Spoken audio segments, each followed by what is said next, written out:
Hey everyone, this is Chaplain Mickey with the Spokane Police Department. And this is Chaplain Kevin with the Spokane Police Department. We just wanted to say thank you for listening to Hey Chaplain podcast.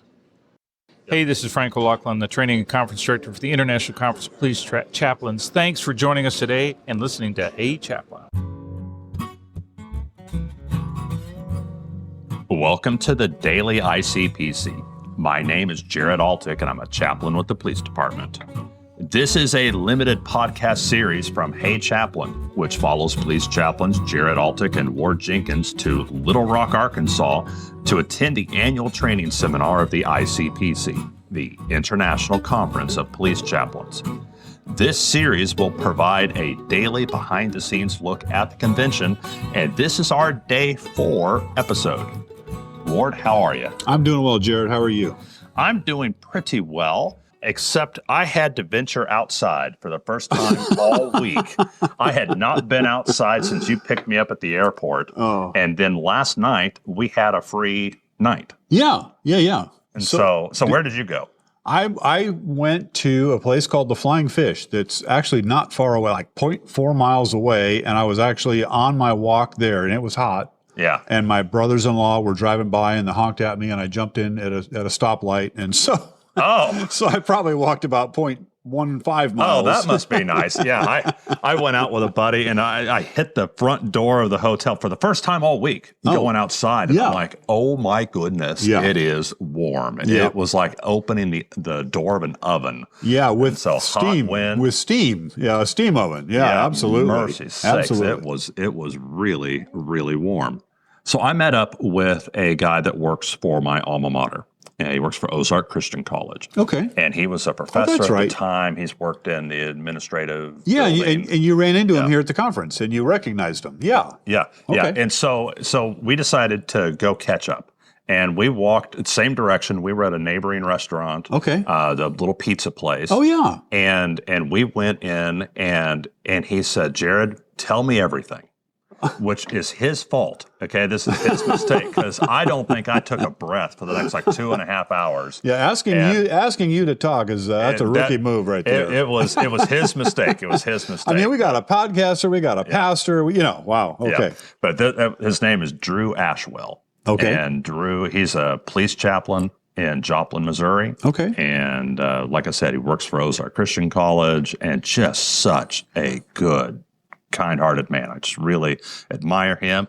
And we had a wonderful time talking. I did let him talk a little. Yeah. He talked a little bit about his family and what's going on in his life, that kind of thing. But we had 25 years to catch up on. Wow, that's a long time. And so that was a lot of fun. They actually locked the restaurant while we were in it. Oh, wow. We were chatting. I looked up and I noticed around us that all the tables had their chairs up on top. And I'm like, this isn't good. And so we went ahead and got up and left, and the door was locked. They had to unlock it to let us out. Oh, wow. And so, yeah. Crazy. So what'd you think of your restaurant? Oh, it was great. This is a kind of a place where you walk up and place your order, and they give you a pager thing, and then when it buzzes, you go up and get your food and take it to your table. So, and I had catfish, which I love, and this was a great place to have it. Of course, I lived in Arkansas for a few years, and so I'm a bit of a catfish snob, but this was a very good restaurant for it. So, I always worry catfish is going to end up tasting muddy. No. And so this is good. No, it's not healthy. It's deep fried. It's crispy. I mean, I got tartar sauce. I got hot sauce. It was good. I had some hush puppies. Oh. Yeah, it was good. I'm glad you enjoyed your meal. I enjoyed mine. It was nice to get out.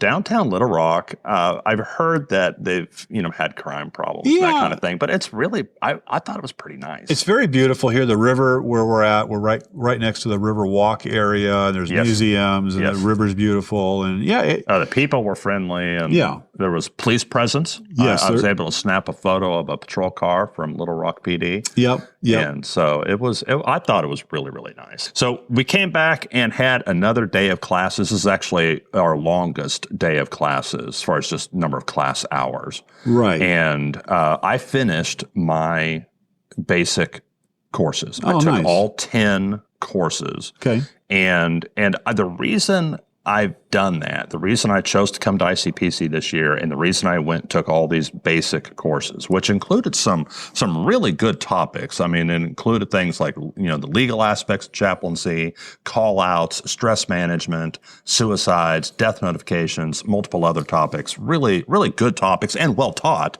But the reason I took the classes is because I want the credentialing from ICPC. Absolutely. I don't have to have it, but I just feel like that would be a good professional thing to do, is to have, here's a nationally recognized, internationally recognized organization, right, and to get my credentials from them. Yeah. And I've taken a lot of training other places, and so a lot of that counts toward the number of hours I have to have. I have to have a total number of hours, and I have to have a total number of ICPC classes. Right. And so completing those 10 basic courses actually is enough for my first level, the basic level. Yeah. And it completes the ICPC side of the second level, the senior level. Okay. And so I have to have a lot of other hours to complete senior level.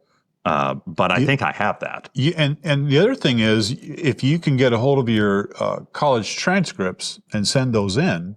Yeah, I'm going to ask about that. I'm going to ask what they'll take as far as my Bible college training. With Bible college, I think you'll have a lot. I have a lot of old criminal justice classes, from when I was at Long Beach State in California.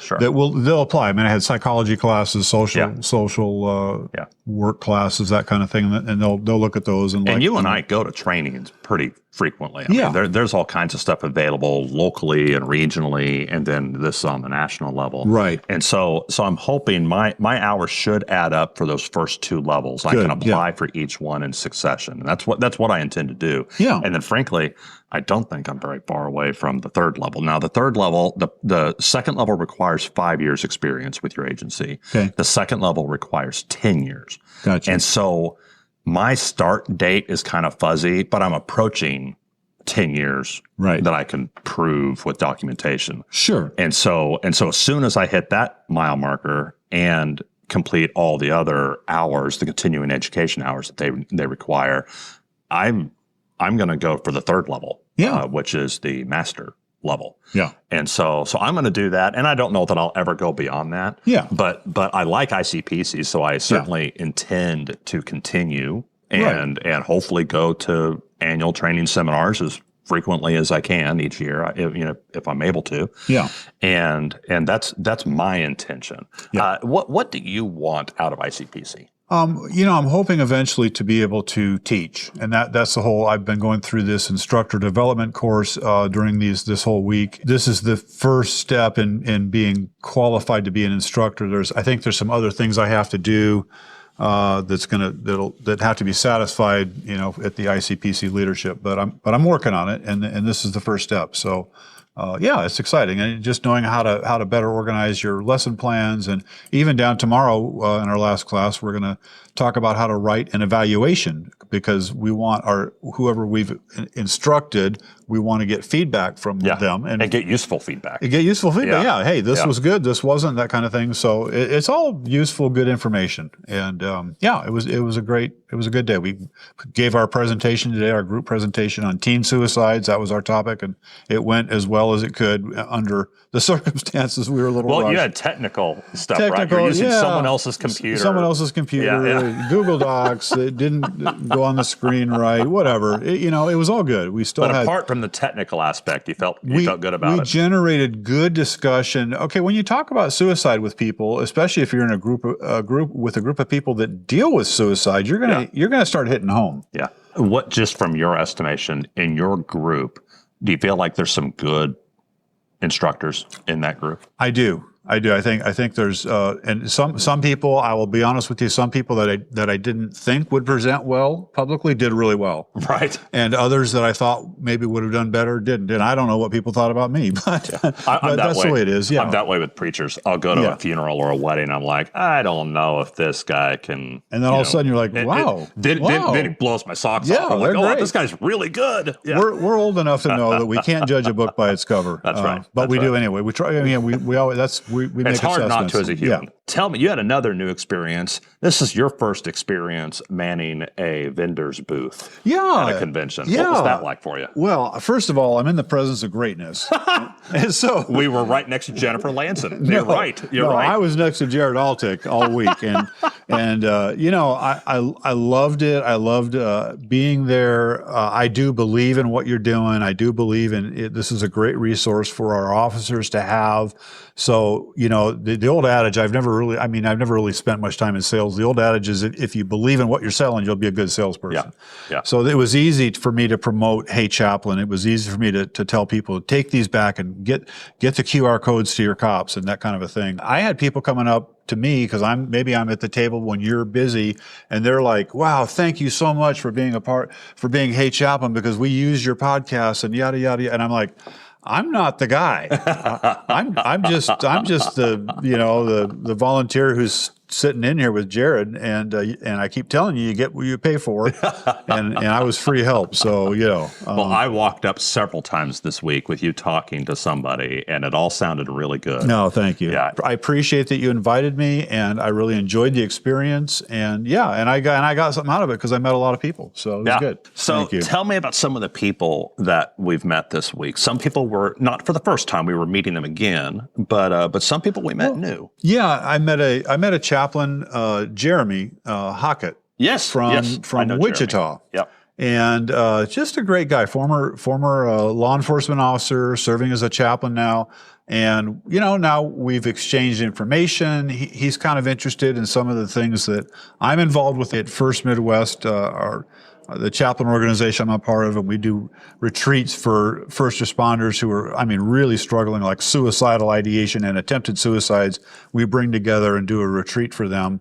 And in 6 days' time, we see a miraculous turnabout in their lives. And it's an exhausting week to serve. Jeremy could be a guy, I would love to kind of graft him in and get him introduced to some other people that are involved with First Midwest. And so there's good networking that's taken place. And if nothing else, two chaplains have just met each other. We're not that far away. We could drive an hour and a half each and have coffee. Yes, absolutely. And that's reasonable. Yeah, I've had, this is maybe my third training event where Jeremy Hockett and I have been together. Nice. And I happen to know that his daughter listens to this show. Oh, how cool. So shout out to Jeremy's daughter. Nice. Yeah. Nice. We're happy she listens, and she follows on like Instagram and stuff. And that's what I really appreciate. She helps with social media and pushing that out there. And I try to tell my 20-something kids to do that. And I think they do sometimes. But we will see. I got you. So tonight we're having a banquet. Now I've never been to the ICPC banquet. What should I be looking for? Oh, it's just going to be pomp and circumstance. No, look, this organization does a lot of good across the globe, but it also requires the maintenance and the nuts and bolts to do. We had a couple business meetings. We've had a couple of elections. We've changed a couple things in bylaws and amendments and that kind of thing. These are just the nuts and bolts behind. Tonight is kind of an appreciation. It's going to be a nice sit-down meal. All of us are going to be there, and they're going to give out some awards and stuff. Yeah, don't they? We'll be recognizing.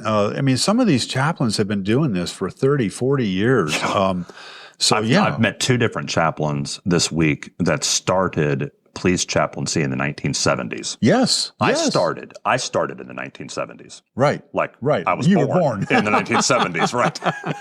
I was a little before you, but Man. Yeah. It's really amazing when we start to really step back and look at how much sacrifice and service these men and women have been doing all of this time. I didn't even know that ICP existed 4 years ago. Yeah.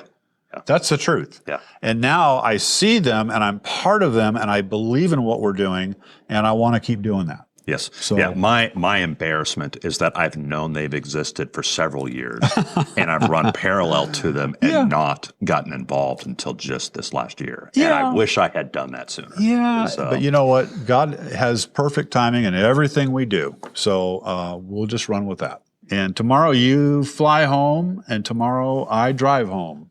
and I don't have candy to take because we've given all the candy away. Yes. So if my truck gets hot, I'm not worried. We ran out of candy. We got exhausted. Now you're still carrying home a large laptop battery for me, so I'll be careful. Don't just leave it out there to bake in the Arkansas sun. When I stop for lunch, I actually do my remote start and keep my engine running and everything. Okay. I take care of it. I promise you.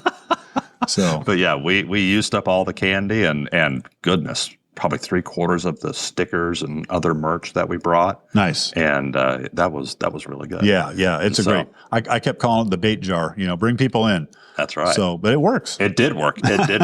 And so you'll take me to the airport early tomorrow afternoon. Yeah. And then you'll hit the road. And I'll hit the road and drive home. Yeah. And I'm looking forward to seeing my wife. I miss her. And, it's even at my age, I've been married 36 years. I'm still in love with my wife. We met on the job. We met through tragedy. If you've listened to my earlier guest speaking engagements, we met through tragedy. God has been good to us in our marriage, and as only He can do, He can bring beauty from ashes. Absolutely. And He has. So, well, we are looking forward to going home and seeing our families. Yeah. And we'll have one more episode tomorrow.